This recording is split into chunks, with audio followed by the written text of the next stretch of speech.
A lot of people get really uncomfortable with the failure. Be the first person in your community to just try and look like an idiot. That's ultimately how we build and shape our send campaigns. And I think if we knew how hard it was, we would have quit. I can't answer that, dude. You're crazy. That whole interaction can't even get on the pod, dude.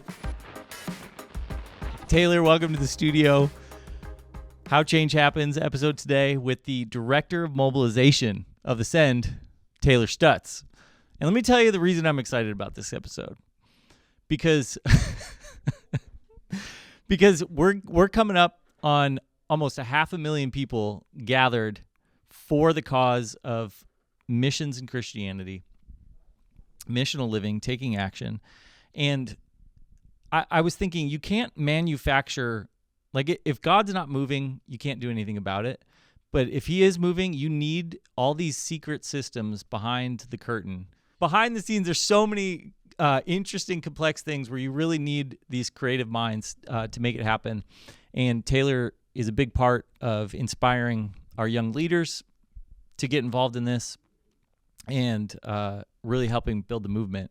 And so I got a lot of really interesting questions for you. Thanks for sitting down with me, Taylor. I guess maybe bring me through what you have seen as your personal evolution. Like when you took on this role, when you had that first gathering, I mean, you must have felt like you look back and you're like, I didn't know anything about how to make it happen.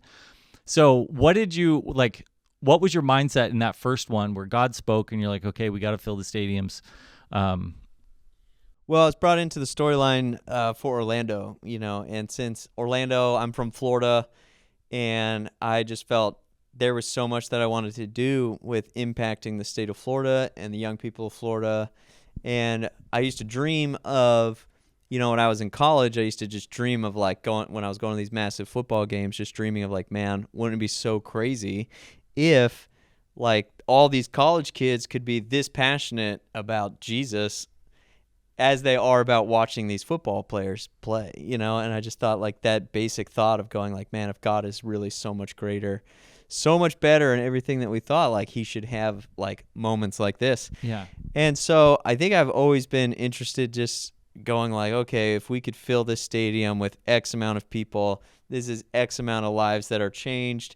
And this is really a moment where people really meet God in a deep and profound way that then alters the course of their entire life. And so I think to me, it's about helping people discover their purpose in these moments that are so catalytic. And there's just this massive raw environment that God just can show up in, and it just creates a memory forever. Fascinating that you had that dream when you were in college, looking at the football stadiums, and now it's your life. That is crazy. But how did you maybe the better way to say it is, how did God position you to be ready for this assignment? Looking back to how he prepared you in your days of leadership in YWAM, why were you the guy that was okay, I'll figure this out? Well, I think I was just willing to do it, if that makes sense. And I look back at a lot of when I was a leader at YWAM, I would lead our 3-month discipleship training schools. And so I was always amazed watching start to finish. We have these long lectures for 3 hours every morning. But every day I was just curious of how God would show up. And I knew that God wanted to show up every day uniquely for that whole class. But also that day could have been the day that changed that person's life forever. And so I was always curious to know how God was moving in that room and who was speaking and how it could land to, out of a classroom of a couple hundred students, it could be that student's one day where that speaker or something connects and changes their life forever. And so that's true.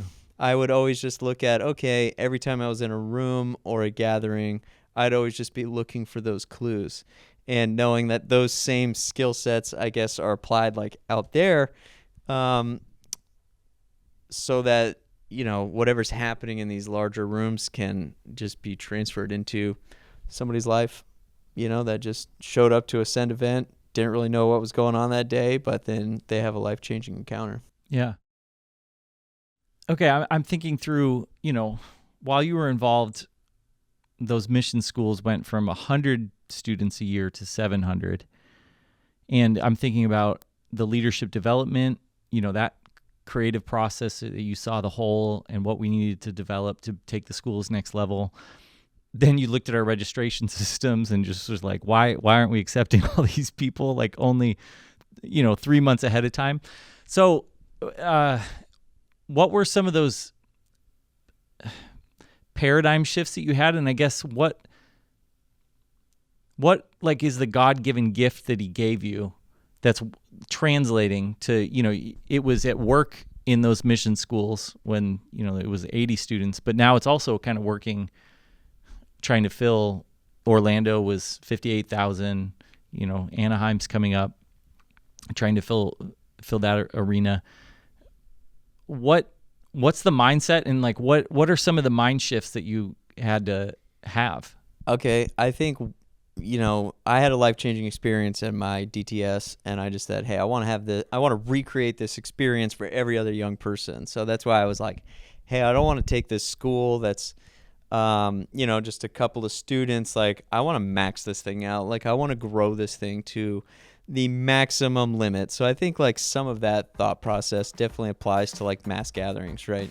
Questions naturally arise when you study your Bible. Logos is a place where you can get those questions answered. Imagine being able to ask C.S. Lewis to explain his thoughts about salvation. With Logos and their new study assistant, you can use the power of AI to mine the depths of the Bible and the most trusted theologians all in one place. If you sign up right now, you get a free 60-day trial, and you can see how it impacts your Bible study. Go to logos.com/thesend and sign up now. I logged in and I asked Logos to help me understand how the disciples responded after Jesus gave them the Great Commission. And it gave me this really interesting summary with Bible verses and hyperlinks to books in the Logos library that I could dive into for more. If you're passionate about studying the Bible, and if you want to learn from history's greatest theologians and get your personal questions answered, then this is definitely for you. The Bible, it's an ancient book, and you want to know that you're reading it well. So get the historical context, search passages and themes, and satisfy that longing that you have to know the Bible more. 6 million people are using Logos, and it's time for you to try it too. Go to logos.com/thesend, and you'll get that 60-day trial for free. I'd say the primary principle, I think, is... So you're saying I never wanted to settle for status quo or like just doing business as usual. It was kind of like, what is the maximum thing that God could pull out of this? Yeah, I think if God is involved, I think it grows. So whether that's an individual life or a gathering, an event, or a movement, when God is involved, that particular thing grows. And so I think you see that all throughout the Bible, and I think you see that all throughout human history, especially when you're looking at church history and revival history. And so I would say, the biggest thing that I looked at was valuing the individual. So every person that's applying has a unique gift and a calling on their life. And anybody that was working on my staff team that I was doing leadership development with, I just go, hey, I want to develop you in who God has made you to be, whatever that looks like. Even in the midst of this system that we have, there's always nuances to it. Like, not everybody fits into a cookie cutter program. And so I'm always looking for the outliers. I'm always looking for somebody who could be developed into something that we don't even have. And then that is like how you launch something new, I think. So I have that mindset around every single person that wants to come to a Send event, as I go like, yeah, if the room fits 100 or if the room fits 60,000, I want to see every single seat filled to capacity, because that is I have such a value for every individual that's going to walk in and fill that seat. Yeah. Okay, so I'm thinking here, listening, there are youth pastors listening, pastors, young people thinking, I want to start, some Jesus movement in my city. How, if you're talking to them, how did you find and see, I guess, the problems that were holding that mission school back from the growth and potential that it had, and how would you coach them to be like how to spot the things that are holding them back from that like maximum capacity? I think it's having permission to dream. So I think sometimes it's very discouraging, right, to look at a room and it fits 200 seats and you're able to fill it 20, and you put so much work into it. and so maybe you have that repeated experience, and so you just end up saying like, well, this is just like the number that God is entrusting me with. And so I think you just go, okay, if I have the freedom to dream, to fill this room to capacity, to grow this thing, to really impact my city, what are all the things that you dream of that you think you need to make that possible? And then you make that your list of like, this is all the things that I need to make this dream come to fruition. And then you just start chasing those things. And I think no matter how crazy it is or outlandish it is like those become the God dreams that you end up chasing. And that's where I think you end up stepping out in faith. And I think that's where God ultimately starts showing up in your life in a very daily, practical way. Yeah. Okay, break it down then specifically. You saw the issues in the staff being underprepared. You saw, like, I don't know how you saw, like, hey, we should totally be accepting more students. There's more people in the pipeline that we're missing. Because I feel like, I mean, prayer was always, it's a huge part of how we built everything. Hearing God on these big picture things. But then I almost felt like you always would come in and be like, okay, we've heard God speak. Now let's get down, like break it down. What do we need to do to make that kind of stuff happen? So do you remember like the process and how you identified things and went to work at finding the right solutions? No. Yeah, so everything I looked at when you're talking about trying to grow these DTS schools, right, is I looked at, okay, everything we did was about that person having an experience, and that person either had a positive or a negative experience and went on to share about that positive or negative experience. And so I basically looked at, how do I course correct anything that would ruin this person's experience, because then it would just naturally dry up anyone that wanted to come to experience this. So then I started going, okay, well, for this person to have a great experience, I need to have a staff person that can lead them to breakthrough in any area of their life. Yeah. So then I had to go back one more layer and go, what do I need to do to make my staff team completely prepared for anything and everything to lead somebody to breakthrough? So then that created a layer of leadership development and training. And, I looked at a lot of things of going like, okay, if you were like Apple, okay, Apple has incredible products, but they also have a design team that thinks about every single unboxing of those products. Right. And so I started looking at the unboxing process of Apple and going as like, what is the unboxing process for somebody to come into Youth with a Mission? Or what is the unboxing process for a person that's going to experience a product of the Send? And so I would look through that process and go, what are all those things before they ever arrive or walk through the doors? That is that unboxing experience that makes it easy for them. And so that's when I saw like, hey, our students are sitting on a wait list for way too long. Yeah. And then I just thought, every other university is so competitive over receiving their students, right? And so I just thought, if we wanted to act and be professional, or even like, there's no reason that the church can't match the excellence of the world. I think we're actually called to do that, meant to do that, and meant to lead in those categories. So I think in some categories the church leads, and I think it's okay to look at a company like Apple and go like, hey, there's stuff that they have developed and designed that we can learn from. And so that's basically all I was doing. You have to start eliminating the obstacles for people to come. And that's all I was trying to do, is go like, limit the obstacles to come. And then once you're here, I want you to have the best experience of your entire life. And then going from there, 1, your life has completely changed, and 2, you're telling 10 of your friends and everybody, hey, you got to go experience this. It's like, so it's the same as like when you bought the iPhone and it was epic and it changed your life. You're going, every other friend that had the Nokia flip phone, you're like, dude, you do calls on that? That's ridiculous. Now it's like normal. Yeah. Yeah. Okay, I feel like I'm having an epiphany, because I guess I've always viewed your skill set as growth and innovation, but everything you're communicating it's all about experience design. Yeah. And that's where your head is. Yeah, I like to thought I do a lot in like I do a lot of like brainstorming and ideation and understanding experiential marketing or what did you say? Experiential design. Design. do, I don't know. do you how do you feed that part of your brain and your imagination? Like, is it books, podcasts, TV shows? No, I essentially look at what other elite businesses are doing, what other great companies are doing, and then I just kind of like self-monitor experiences that I've had.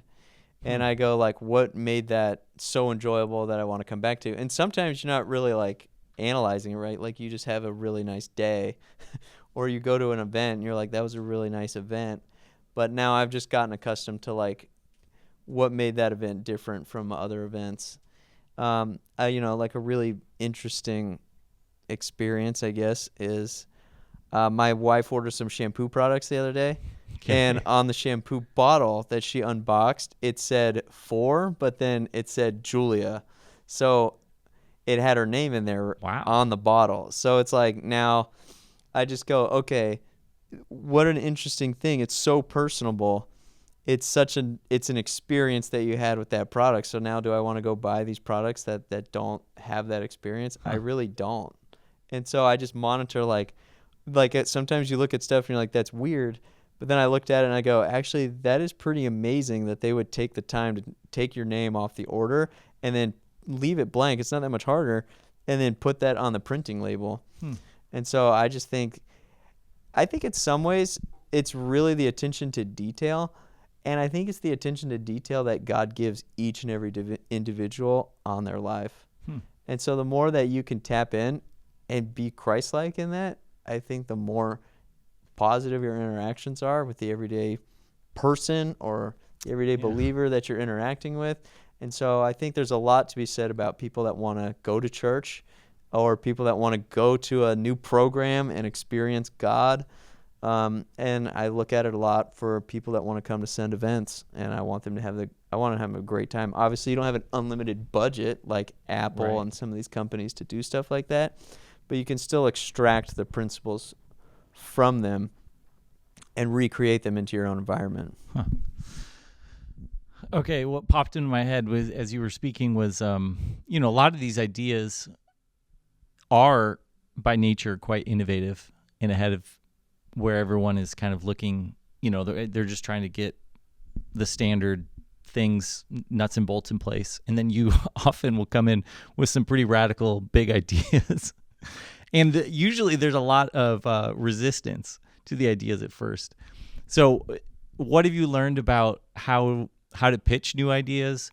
How to actually, if you're going to try to take something, 10 steps down the road, how do you get other people to see that they want to take that journey? Yeah, that's good. I think I had a hard time with this early on. I think when you're somebody that can see 10 steps down the road and you want to get there and you want to get there fast, and you're always presenting like bold and crazy ideas, and the room is giving you like blank stares, basically you need to bring them on your education journey.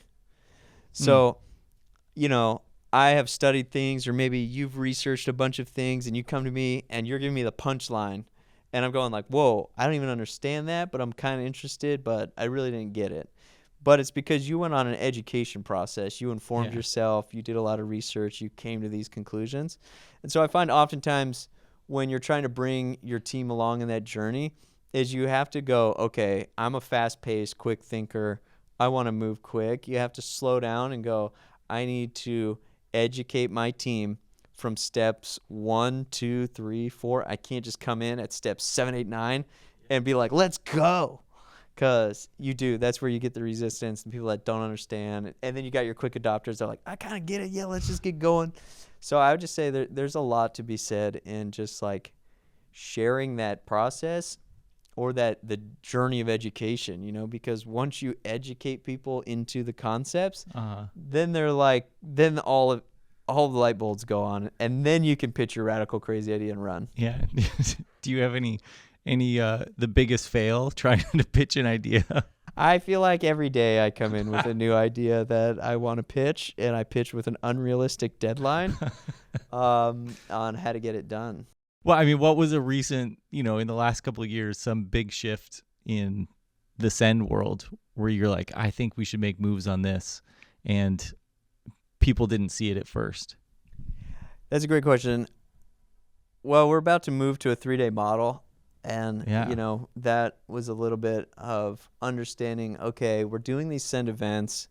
They are life-changing. They are catalytic. I mean, and the numbers that we see in people mobilized to high schools, universities, vulnerable children, and nations is like unprecedented. But when we break it down, we always feel like there could be more. And Yeah. so I had to relook at this and go through the same process of going, we're trying to take people from 0 to 10 in like a 10-hour time frame. Yeah. And there's no breaks in it. There's no pauses. It's just super intense. And it works. Yeah. There's no doubt about it. But I thought, okay, if we are going to take people deeper into this content, then you actually just need more time.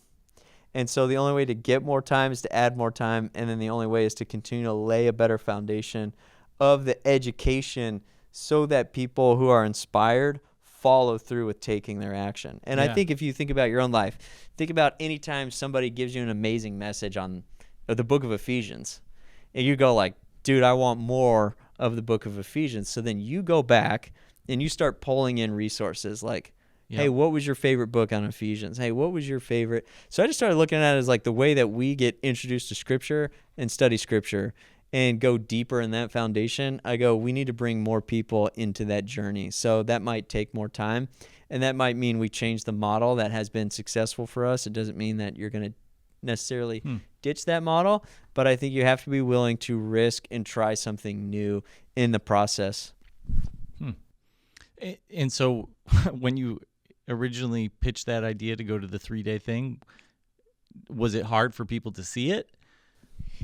Yeah, I think it is, because like I said, as soon as you're trying to find a groove around something that Yeah. works, and then by the time you find the groove on it, you're pitching why it doesn't work and you should like move on. I think it's very difficult. So how did And you do it? I think our send team does this all the time, like constantly. Like we have an idea and we're already, by the time we're halfway through the idea, we're tearing that idea down and rebuilding a new one, while still trying to like finish the first one. So I think it's definitely just like a culture, I think, Yeah. that we have at the Send. Is just you have a lot of innovators and you have a lot of creatives and you have everyone wants to push the boundary lines. Yeah.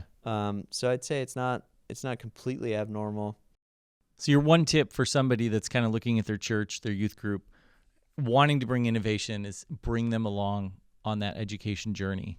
Don't just deliver the final product. Yeah, you want to the final explain idea. why you got to the arrival point that you came to, Yeah.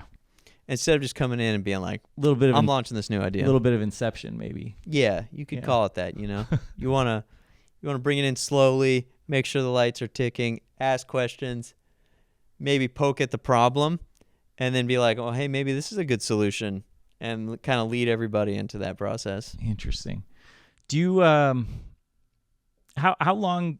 I mean, I don't know. This might be too varied, but do you feel like there's some pattern where you're agitated and then you go to prayer and then ideas come, or is it kind of like a lifestyle of just looking at this and there's always ideas you're mulling around? Like, do you have a process, or is it kind of more organic than that? That's a good question. I think I want to personally invite you to come to the Send Conference. We're gathering for 2.5 days to encounter Jesus, gain clarity on our purpose, and actually live our faith outwardly. Not just inspiration, but real activation. Thousands of believers are coming July 23rd to the 25th, 2026 at the Anaheim Convention Center. If you've been wanting to anchor your year in Jesus and step into what God is calling you to, or if you're living missionally and you're ready to go to the next level, this is for you. Join Francis Chan, Christine Kane, Andy Bird, Carrie Job, Circle Rider Music, and Jesus Image Worship. Everybody's going to be there, and I'd love to see you there too. Registration link is going to be in the show notes. Check it out. a lot of people, I guess I call it like the velocity of ideas. Like the more that you can like cycle through ideas, the quicker you are to arrive at the right one. And so I think a lot of people, they have a lot of good ideas, but they're not willing to try any of them. And so I feel like I'm always willing to just try all of them as fast as possible Yeah. and kind of like debrief them as fast as possible and figure out which one works. And so I think when you're always pushing the limits and you're always wanting to be a forward thinker, is that really is the only way to do it. Because like how often do you sit around with your friends and you're like, that's a great idea, we should do that. But then like a month goes by, you're at the same barbecue with your friends and you bring up the same idea and everyone's like, dude, that's such a good idea, we should totally do that. And then like another month, another barbecue. Yeah. And then someone like eventually tried it a little bit and they're like, yeah, I know, we had that merch line, I ordered all the blank shirts. And they're like, how many? You're like, 10. You're like, did you get anything else? Nah, I didn't get anything else together. Like, such a good idea though. And like that's where ideas land, they die there instead of just continuing to go through it. And I think in that process there is a ton of prayer, and there's a ton of analyzing and getting with the Lord and going like, God, is this really the right idea? Was there any fruit behind it? Did my team enjoy it? You're kind of like always processing through these concepts. Are there any early indicators when you're chasing an idea that's not good? Well, I think like if there's a ton of resistance everywhere, it can be like a pretty indicator, like especially if somebody with experience has like, hey, I've done that and actually here's why it won't work. But, I don't know. Sometimes I think you still at like how many times you've been like, well, you didn't try this, and then you give that a try. And so that's why I say like try. I think if you are okay with failure, that is the biggest point, is like I'm okay to fail 100 times and then on 101 have one that succeed. And I think a lot of people get really uncomfortable with the failure, and a lot of people get uncomfortable with just the fears of trying new things. So it's like those fears hold you back, like the fears, it's all these little subtle fears inside people that hold them back. And that's why you get your friends around the same barbecue telling the same stories, is because our friend groups have all these micro fears that they've built up of why they won't do it. And so then everyone around that little barbecue pit or whatever is waiting for somebody else to try it. And so I think if you're feeling that, is like, dude, be the first person in your community to just try and look like an idiot. At least you got the conversation going. And I think about that a lot. Like, I know that sometimes I pitch bad ideas in meetings, but I don't know how else to get the conversation going to the right idea. So I'm willing to like, I look, you can look kind of dumb. That's a good principle though. By doing that, but I kind of okay with that factor and a little bit of that embarrassment, because I know that I'm trying to get the conversation going. So you can call it like, I think there's a term like called the scarecrow principle, where you like build up something that looks kind of fake to then like tear it down. I think that you need to be able to have a space for that, and your whole team should have space for that. So every team I lead, I try to go like, hey, there's no bad ideas. Like, I'm going to throw out an idea and like, let's just get ideas going and see what happens. Yeah. Okay. Orlando, unbelievable success. 58,000 people. I don't think any of the other stadiums were as sold out as that one. So the first one that except Brazil, the first one that you did where you knew the least was bigger than the ones where you started to learn. So walk me through that. Like how was that first one so successful? I think there's a lot of dynamics that make Orlando special and unique in what it is. But I also think that's sometimes the Lord goes, okay, you're going to go on this journey. Yeah. I'm going to give you a taste of what everything is like. And I think if we knew how hard it was in our second events, if we would have had that experiences in our first event, we would have quit. So I think the Lord is like, I'm going to assemble these guys together. I'm going to give them the stuff. Give them an easy win. I'm going to give these guys an easy win. They think it's all about missions mobilization, and launch them into this concept. And then, after that, we've never reached that many people at once. You go through COVID, major setback. And then I think, like, honestly, a lot of culture and a lot of things have changed since then. Yeah. So you're in a rebuilding process, although all the same values and principles are still there. So looking at Orlando, what do you see now where you're like, I can't believe we got away with that? Like, I didn't know anything about pre-tours or, just the nuts and bolts, literally down to like how to use HubSpot and things like that. Yeah, I mean, we had really no mechanism for tracking. We had a free registration, which all you needed was your name and email, and you could request an unlimited amount of tickets with that email. And so every day we just thought this was amazing, you know. Um, and we had no idea to verify if any of those people were coming, and we really had you had nothing to measure from. So Orlando then ends up being like a little bit of a measuring stick for all of the other things that we ended up building. But I mean, we just tried to gather as many people as possible. We tried to do as many pre-rally and worship nights, and we had this amazing system where you could go up, and we had these guys that would just give these 5-minute messages in front of like any room ever and be like, you need to go to Orlando, sign up now for free. And then we would go check and see like how many people signed up that night. But I mean, we were doing that in Miami. We were doing that in Fort Lauderdale. I think there were a lot of people that had no intentions of coming, but you know, it's like, yeah, I'll put my email in for that. Where we just had no idea how that would affect the gathering. Yeah. Yeah. Where did you learn the strategy for how to try to fill a stadium? once I realized that it was going to be more of my job to get people to events, I really started analyzing everything. Okay. And I really how did you take us through how you fell into that seat? I fell into the seat because we had a big team in Orlando, and we were just all over the state, and I just kind of was like all over the state doing mobilization work, and I was just having fun. Like, I felt that it was a lot of the places I grew up in with Florida. And then I kind of had a fun time with people being like, oh, this church or this person would never partner with your event. And I was like, let's just go see. Like, who knows? Like, let's have a conversation. And so I would always find a way to meet these people and then get to know them and share about the Send. And oftentimes they'd come around and really partner with the Send. And so I thought nothing's got to feel better than no, it was kind of comical for giving me. it to the naysayer. Yeah, so it was kind of comical for me to do that. And there was a guy that had a lot of experience in gatherings, and he kind of pulled me aside and was like, hey, you're like very good at doing this. And I was kind of like, oh, interesting. yeah. I was like, yeah, I don't know, man. I'm just having a good time. His name is Chris McFarland. Yeah. And I would have to say he definitely put me on the path that I'm on by just basically going to me and identifying like a gift that I had that I didn't see in myself, because I just thought it was fun. It really came natural to me.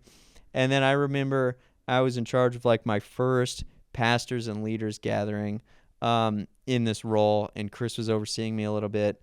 And I think Chris had been doing this for like 15 years, and we put together a pastors gathering in Orlando. It was the largest pastors gathering in Orlando's history, and we had hit some of the registration numbers that I think were some of Chris McFarland's highest that he'd ever seen.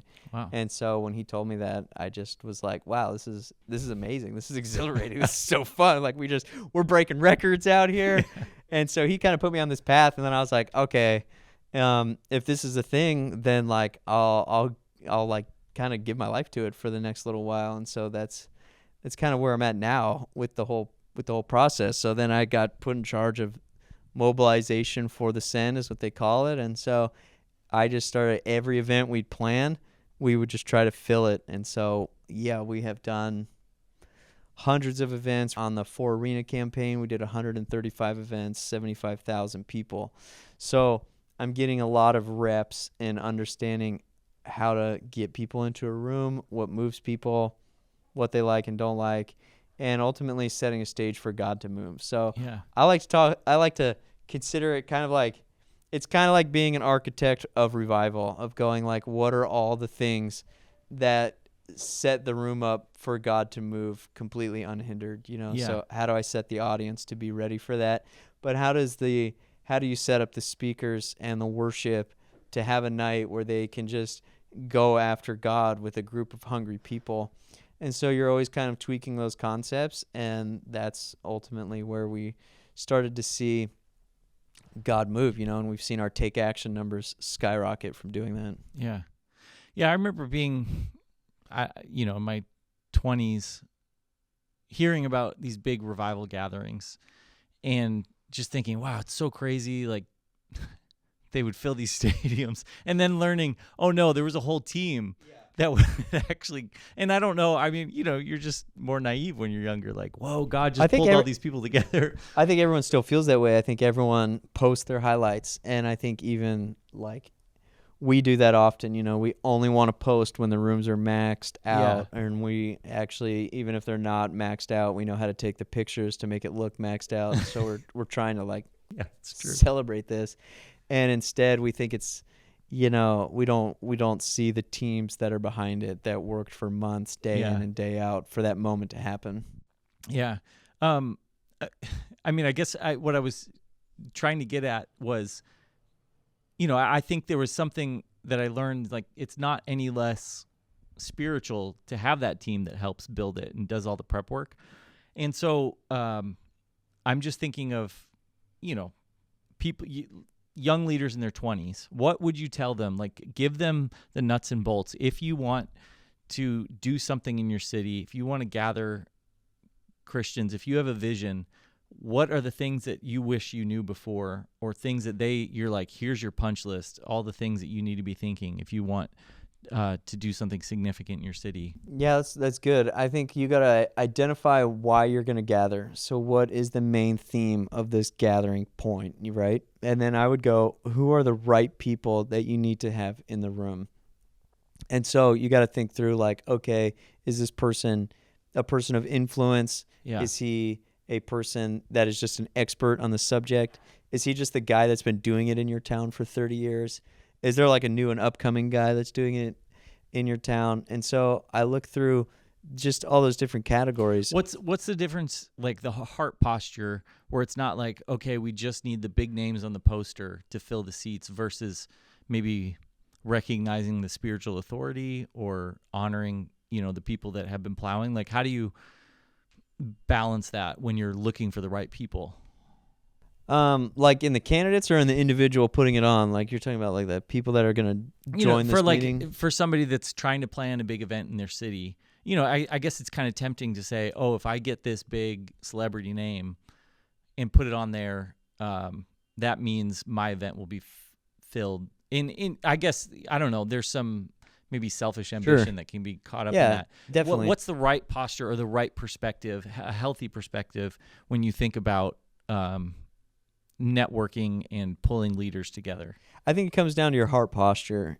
And you kind of mentioned it, but it's going like, why are you wanting to do this? Are you wanting it? Are you wanting to do this to prove something to somebody? Are you wanting to do this to try to make a bunch of money? Are you trying to do this because you need your name to be recognized with a certain list of people? I think it comes down to like, is your ambition godly, or is there too much selfish ambition in what you're trying to accomplish? Yeah. And so I think that's usually the refinement process, is going like, man, is this selfish ambition? Is this godly ambition? Yeah. Oftentimes there's a lot of mixture I was in gonna both. Say, what's your experience with that been like? Ton of mixture personally, and so many people that join the teams, I just think it just leans that way to have that. Yeah, and I think like some of it feels is healthy. like a no-brainer. Like, how could you think to go into that and think, oh, I'm not going to have any pull on that? That kind of feels a bit blind. Totally, and I think you got to have the ambition and the audacity to try to do something like that. So some of it I think is definitely just God-given, but I think all gifts go through the refinement process. Yeah. So even if God has given you an incredible gift of some kind, God will not only just refine your character, but he'll refine that gift within you. So let's say you have a great teaching gift and you put in all the time, your heart is so pure, but you get up to like teach this message that's just going to be on fire, and like it really flops. You put all the prep in, but you just didn't articulate it well. You skipped your points. You had so many other thoughts going on there. You're distracted. That's a refinement of that gift. And so I think you go through that process and you get a little humiliated and you work harder and you prep. And I just look at every category like that. I look at every athlete that has physical talents, like they get tested, either through injuries or performance reviews. Like not everyone just comes out of the bag like a perfect wonder power. Yeah, probably nobody comes out of the bag as a perfect wonder No, power. but they have the ambition and the dreams, right? Like, Yeah. I'm going to be the best at this. Yeah. And they work through that, and there's tons of refinement in that. Were there any safeguards as you started to have success and things? Like, what was the process that God personally I think, took you through? you have a group of friends, that you allow to speak into your life, and Okay. you bounce ideas off of, and they go like, you want to be able to have a group that you go, hey, I got this idea. What do I want to, here's what we want to do. And I think you have to have a somebody that's challenging you and asking you like, hey, why do you really want to do this? Yeah. And usually it's in that conversation and that pushback that ultimately you start to realize like, I just really wanted to be famous. Like I just really wanted to prove to my church I could put on a bigger conference than them. And you're like, well, I just don't see how the Lord is going to bless that side of it, but maybe let's pull it back and we can work with this. Yeah, that's so good. Yeah. Okay, I love that. Keep going through the nuts and bolts. Okay, so you have your concept. Yep.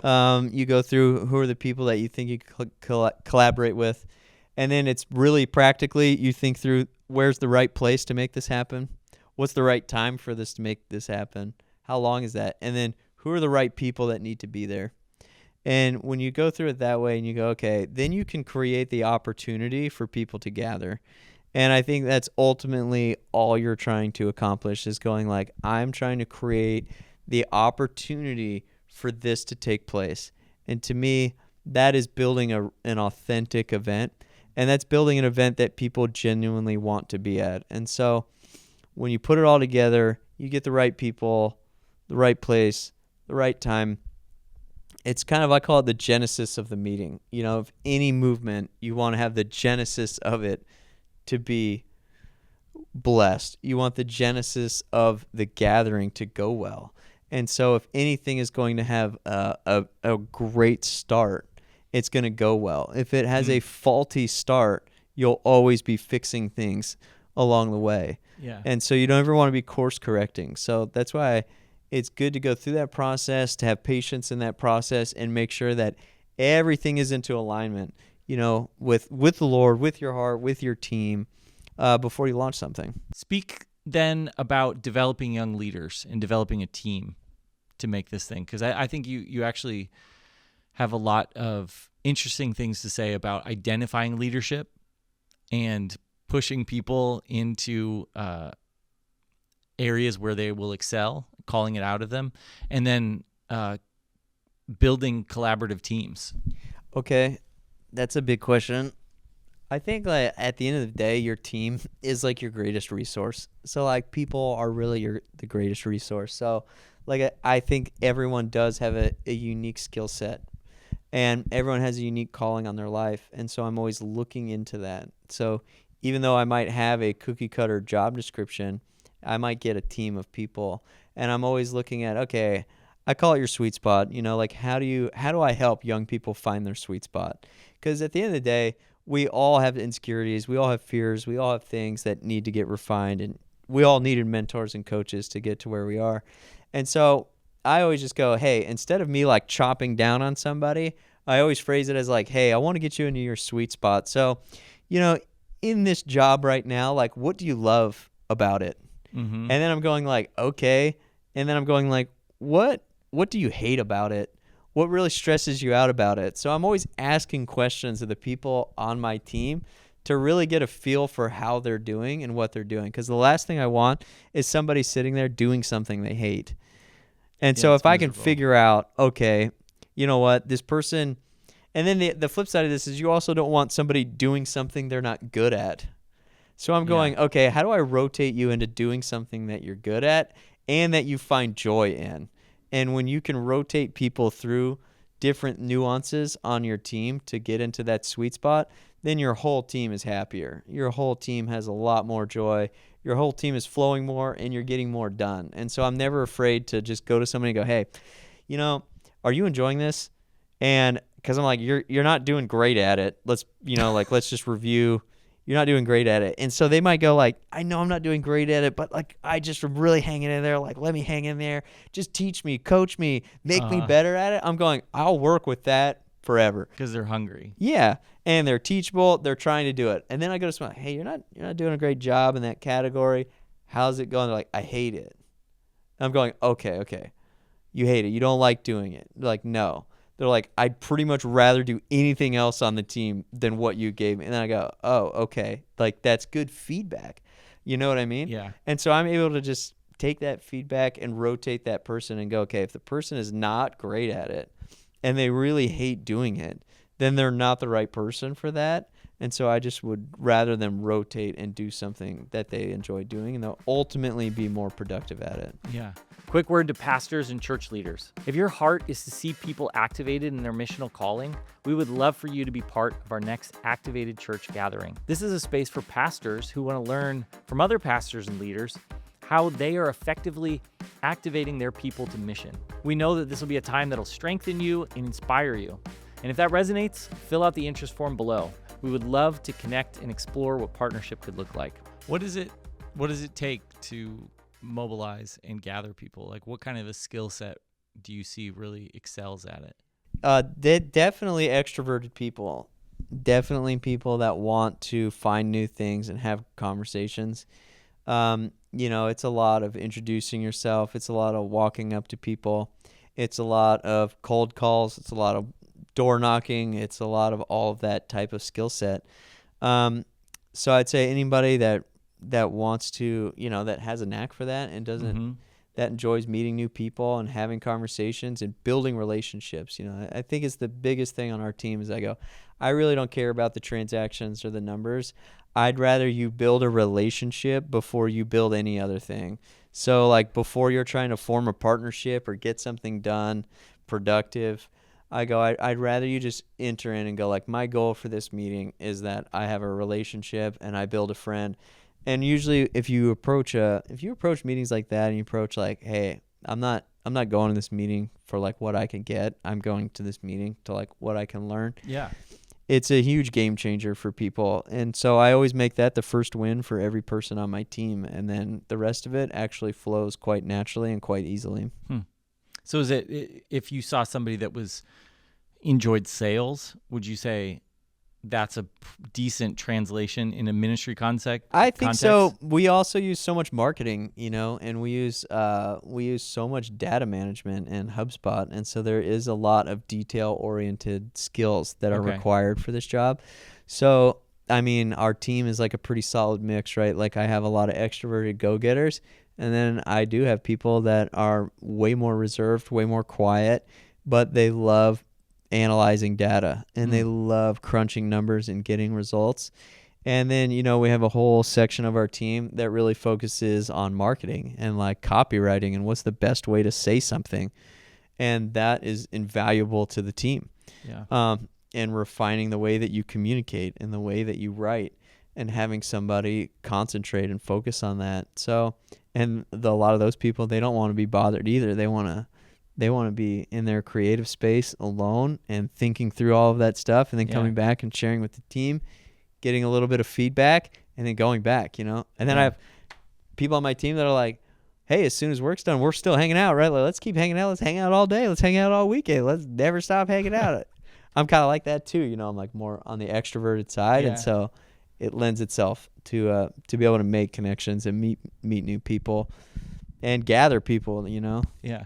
What did you have to learn about like using industry tools? You are not the most tech savvy individual on the team, but you had this God-given dream, and then you kind of had to look out and said, okay, what are the tools that I have to learn? This might be uncomfortable. Yeah, I mean, definitely it was the CRM work, because I could go to a city or we're doing a campaign in a city, and I could meet hundreds of pastors and honestly thousands of people in that process. And I have a pretty amazing memory of remembering people's names and conversations. Yeah, it's pretty remarkable. People call. I haven't talked to them for 3 years, and I hit them with all 3 things that we talked about 3 years ago. And that it is a weird gift, I think. And so for me to sit down after every conversation and put notes into like a spreadsheet or a CRM, I was like, nah, dude, it's all locked up here. Don't even worry about that. But yeah, you grow, and then you grow to a point where you're like, okay, it's just not humanly possible, and I want to reach more people. And so I knew that I needed to build automation around all the people that I was interacting with, so that I didn't lose touch with people. And so that really brought in like, okay, I need a management system, and I need a helper. I need somebody to help build that automation around me, because I didn't want to learn a new system. I wanted to be a new system, and so that's kind of what we did. And then I realized, like, okay, if I have to train somebody, you have to have some sort of a documented process. Like, not everyone's going to be able to just wake up and do what I do after doing what I do for 6 years. You can't just take somebody and go like, oh, well, just do what I do. It doesn't, like, no one ever gets trained to that way or mentored that way. So I had to go, what is the minimum viable product that this person could experience? Like, what is the minimum viable standard that my team needs to be equipped in? And so we had to learn a ton of systems and management and tracking. So we had to learn a ton. We had to learn a ton of those systems. I think the fear is like, this is going to slow me down. It'll teach me to, like, and then you got these guys that are like, man, you can't teach an old dog new tricks or something like that. And you're just like, cool, then be obsolete, bro. Like, that's kind of the feeling I had, was like, if I didn't want to learn this stuff. Or I also feel like there's a segment of people that are kind of like, well, I don't want to do it if it's not authentic and organic. When you bring in all the tools and the systems and things, it takes it feels and more the life out of it. It does, but then I go, you know what? Humans created these systems, and I think that God gave us the ability to do this. And again, I went back to going like, how do I value every individual that I meet? Well, if I don't keep track of them in any sort of fashion, or like, let's say we meet and I go, hey, I'm going to follow up with you with 4 to-dos. Say I meet you and I'm going to follow up with you with 1 to-do, and I never follow up with you ever again. But then I see you later on. I'm like, hey, I need 4 more things from you. They're like, dude, you didn't even follow up with me the last time. You're like, right. That to me is more inauthentic and rude and everything negative you would want to say about it than me actually following through with everything that I said that I would do. And if I need some tools and some systems to help you do that. So again, it comes down to the heart posture. Yeah. Yeah. Tell me, do you think you can teach, like when you're looking for your team and mobilizers, do you think it's something that's in their DNA where it's like, can you take anybody and kind of make them a mobilizer? Or do you think, are you looking for somebody that's specifically designed for that calling? I think personally I can take anybody and make them a mobilizer. Really? Yeah. Okay, I wasn't expecting That's you to why say I that. try to recruit anybody and everybody to my team. Like, if you're walking around and you're not really doing much, like, join my team, please. Because here's the thing. Has it worked for you? Yeah. I think that again, when you're rotating people into their sweet spots, you can find a niche and a thing that everybody can work with. And so, like, my personality type attracts a certain personality type, and I prefer to always meet and interact with my personality type. Yeah. Okay. That is great, except for it's extremely limiting. So if I want to reach more people, I need more personality types onto my team to connect and interact with those people. Okay. So like, I mean, in like a basic way is going like, I'm a big picture, love the vision stuff. I'm not a detail guy. Okay. Well, for every person that I communicate to that's not a detail person, they're like, that guy's nuts. Like nothing he said will ever work. But if you have a detail person that comes around and explains all the details of how a send gathering works, and the follow-up system, and how many months we're going to follow up with these people, like years of follow-up, and then the 18 months of prep, and how it's all strategically working with the local church, then all of a sudden like a new person is bought into the send. Yeah. So I just go, every person, there's a place for them, and they're going to connect with the people that they vibe with and they're similar with. And so I'm always willing to tap in on that and go like, hey, I might create an event like this, but how do I create an event that's for people like this? And so every time you create an event, you're basically allowing people with like-mindedness to find you. So I'm always going, I'm going to create the opportunity for like-minded believers to find each other. Yeah. And so that's kind of like, when I go into a city, I end up getting this perspective, right? Because I'm studying all the different dynamics into a city, and I'm looking at how it works and how it operates. And then I'm going, okay, well, this type of gathering to unite this group of people. I need a gathering over here to unite this type of people, and I need this type of gathering to unite this group. And then I go, okay, and then after I do all of that, I need a gathering that's going to bring everyone together around Oh, the interesting. table, around a common Okay, cause. make that more concrete. What are the different types of gathering? Like when it comes to the send, what are the different gatherings that you're doing? Yeah, so beforehand? we might go into a city and go like, okay, we're gonna have a huge focus on adoption. So I'm gonna go in and find every person that's leading in the adoption space, and then I'm gonna go, have they ever met each other? Okay, maybe they have, but it's more likely that they have not. So then I would create an event where all of them can meet each other, and everyone that's interested in adoption could come. So we Yeah. might create like a dinner for adoption. Like, so I'm making up a very vague term, but you just create an experience that draws those like-minded people. And then the thing about it is that those people all kind of know each other. So then they're going to say, hey, did you hear about this dinner on adoption? Hey, did you hear they're gathering all the organizational leaders on adoption in our city? All that starts spreading, Yeah. and then they all show up at your event. Interesting. So then I might go, okay, this is great. You know what else I need? I need youth pastors. So I'm going to go, hey, I'm going to do a youth pastors summit, and we're going to talk about how to reach every high school in this city. And so I create that opportunity, and then all of a sudden every guy's like, well, I'm a youth pastor, and like, yeah, we should reach every high school in our city. So then all of a sudden, boom, they're drawn to the table.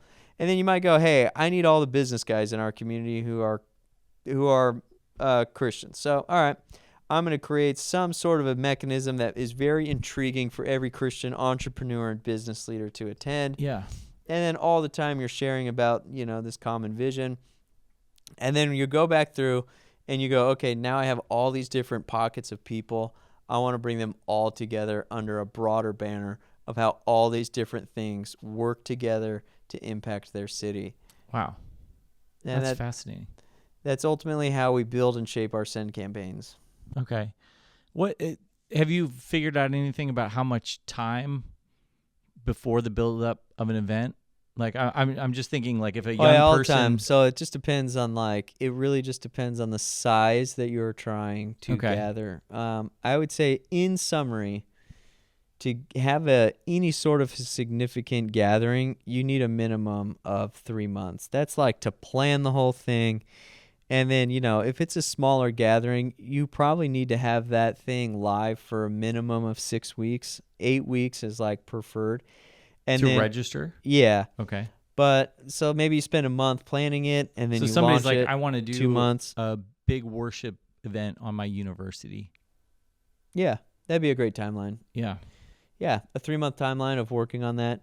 And then I just think it just scales up from there. So like, if you want to grow, if you want the event to be larger, I use the analogy of an airplane. Like a small airplane to get off the runway, it doesn't need very much, you know what I mean? But if you want to launch a massive thing like a giant jumbo jet, dude, Yeah. it's going to need a massive amount of runway, and it's going to be on that runway for a lot longer, getting momentum until that thing can take off. Oh, yeah. That's a great analogy. I appreciate that. What happened in Kansas City? In what way? Well, I mean, I think by the end of the day, we all kind of, we looked around and we're like, gosh. I think it's still in our journey of the data, right? So I think what everyone is bummed out about is, I think what you're referring to is like, we maxed out our registration system at like 70,000 seats, and then we had about half of them show up. Yeah. Is that what you're talking about? Yeah. So I think when we analyzed everything, we basically found out that it was very hot that day. Yeah. So you had a lot of people that were just literally getting shade in the tunnels throughout the whole day. Yeah. And then basically any local expert in intel on the situation would have known that the Chiefs NFL stadium in the middle of the day on one of the hottest days in the summer is like, I think I'll keep the kids at home today. And like, I don't really want to be there for that, because they've experienced that during a football game. Yeah. And a football game is like 3 hours. And I think Kansas City was 12 hours long. And Yeah. so when we did like a ton of follow-up, most local people were like, I just watched it at home. Yeah. And so the interesting thing is, when you pull the data, we had 100,000 IP logins for Orlando, Well, we had 250,000 logins Wow. for Kansas City. So Yeah. we more than doubled our online audience, but we definitely gathered less in physical attendance. And that's where we decided, hey, maybe the outdoor arena, we're battling weather every time we do it because we had rainstorms messing with us prior. It absolutely downpoured the day after with this crazy storm. And that's when we were like, we got to go indoors. We got to go into arenas and just like, yeah, let's use the AC. Let's use these God-given things that we think, people don't need, but maybe it makes a big difference. And it's made a huge difference in our gatherings. I think God calls us to things that are impossible all the time.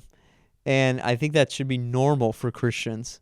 I think it should be normal for us to wake up, try to do something that we feel is from the Lord, and not have it work out perfectly. Wow. I really do.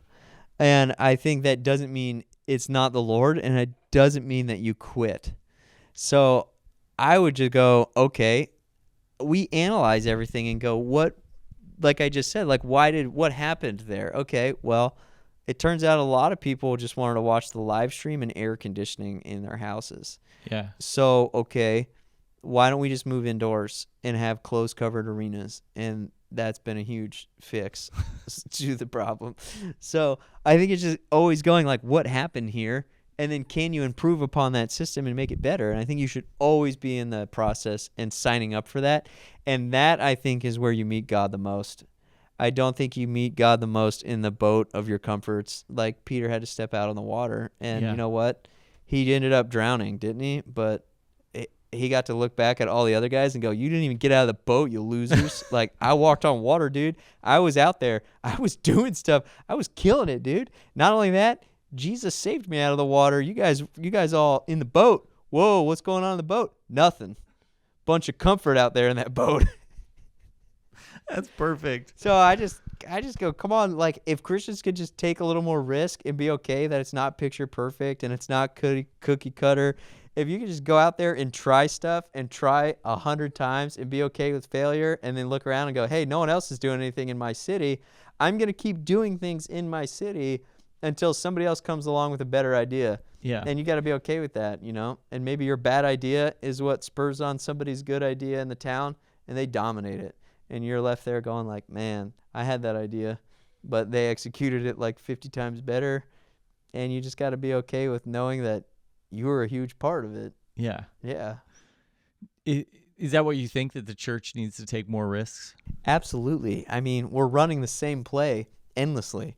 And so when you run the same play endlessly and you want different results and you're not getting any new results, I mean, that is Einstein's definition of insanity.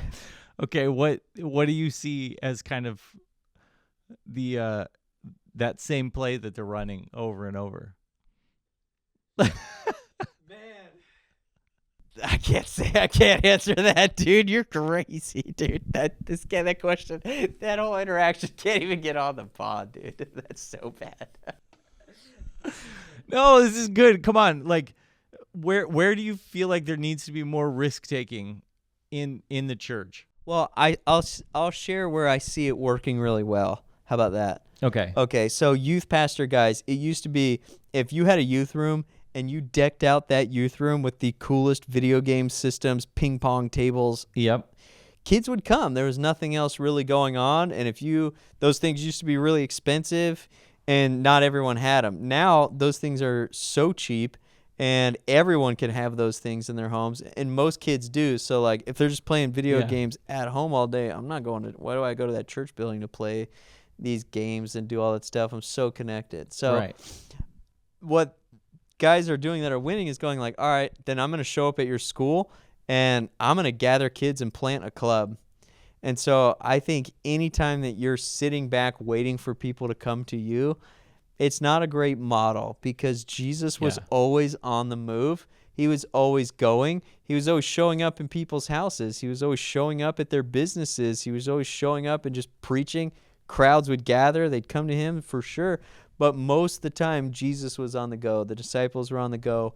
Paul was always going. And so I think the more that the church can look at where are areas that we can go they're going to have more success. Like, I think we're not really focusing a lot on having growth through evangelism strategies anymore. So I think I love attractional church. I really do. I love any church that's running that model. But I go, why not couple it with a go and tell? Go, man. Just go find somewhere. It doesn't matter. It can be a neighborhood. It could be a high school. It could be a college.